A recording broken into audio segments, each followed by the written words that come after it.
Anything wrong with a public office holder traveling in a public flight? The Prime Minister of the United Kingdom flies British Airways. So we should, British Airways, it's commercial. So I think that we should be thinking of how to resuscitate a national carrier. Not for What's your point of order, please? Mr. Speaker, I think Mr. Chairman, we can understand the sentiments of the minority section of this House. We do respect. Please, Honorable Sada, don't divide the House. Don't divide the House. We are not talking about minority and majority at the moment. We are leading our debate. Please go ahead. You are protected. Mr. Speaker, just like the British Prime Minister flies British Airways special flights, just like the Queen of England flies British Airways on special British Airways flight. It's not commercial. Those aircraft are purely, exclusively kept for those government officials. Anybody that is aware, that is knowledgeable about how the system works in Britain, it is so. The President of the Federal Republic of Nigeria flies Nigeria Air Force. Nigeria Air Force. Just like the United States America flies Nigeria Air Force One. American Air Force One. Yes, and it belongs to Nigeria Air Force. It's an asset of Nigeria Air Force. So I think the minority leader, with due respect, I think he should put the facts straight. Thank you. Thank you very much. The British Airways is not the British Air Force. The British Airways is a private company owned by even a Nigerian has share in British Airways. Perhaps you are not aware. So let's not turn the facts upside down. But clearly what we are saying is that, yes, if we have fleet in the presidential fleet, those fleets should be maintained. And our president and the vice president and senior officers that are supposed to use those fleets ought to use them. But if for any reason we have failed to maintain them, I don't think that is an issue for us to even discuss on the floor of the parliament. What it means is that there is failure in the system. If the president and the presidency wants a new aircraft, the next year's budget is by the corner. It can be part of the budget, not to begin to lay foundation for it.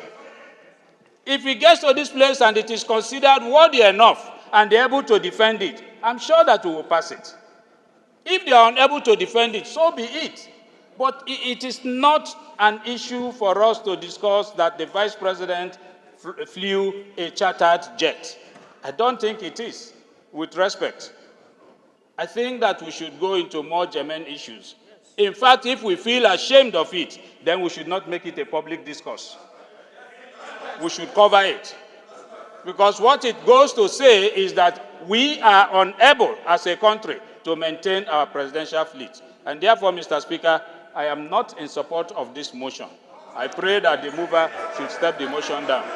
Committees, we don't need to debate this issue here and arrive at a resolution for the committees to do their work. No, but if the committees feel that there is need to carry out that investigation, they can do that investigation. It's not for the entire House. Thank you very much. My colleagues, on this particular matter. But, Mr. Speaker, let's put this right.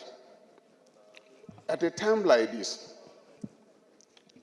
we don't start apportioning blame on this side or the other side.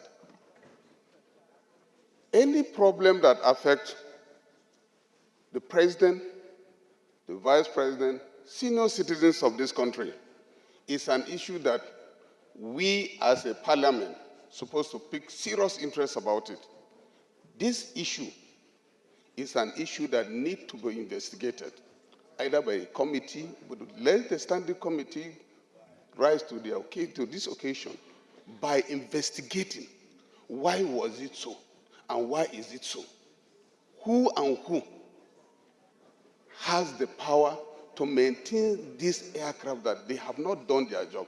And anybody found wanting should be sanctioned. This is my submission, Mr. Speaker. Honorable colleagues, in sympathizing with the situations of our presidential aircrafts, we love our president just like the leader clearly stated, and not only our president, we also love all the people in government. Mr. President, Mr. Speaker, since an issue has been raised, I will advise that the president should suspend using the presidential aircraft. If there is need, he can use either commercial or chartered aircraft.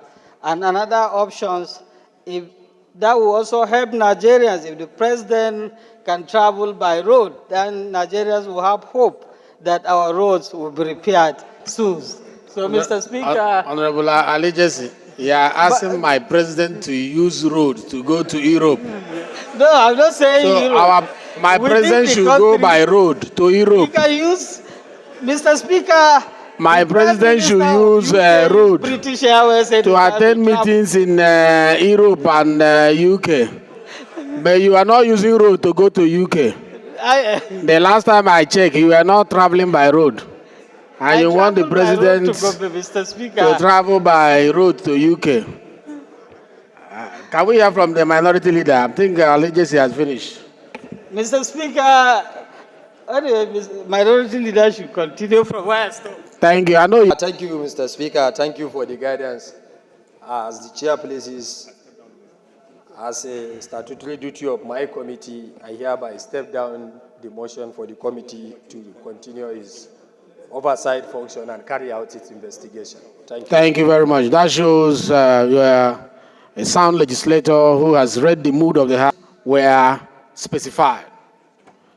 And in these mandates, you are allowed to carry them out without overburdening plenary. I must state that the chairman, National Security and Intelligence, has already been empowered by the House rules and did not need this superfluity of bringing it on the floor of the Parliament to be able to do what ordinarily he ought to have done within the confines of his committee's mandate. Is the question whether or not it demands investigation? The answer is yes. The question is the question whether we need the consent of the plenary for you to carry out that function. The answer is really not necessary. The answer is it's not necessary. It falls within your mandate.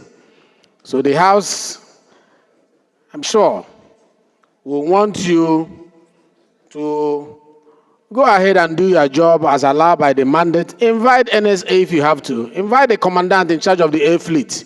We're talking about the #1 citizen of the country. His security is very important to us, irrespective of political party affiliation.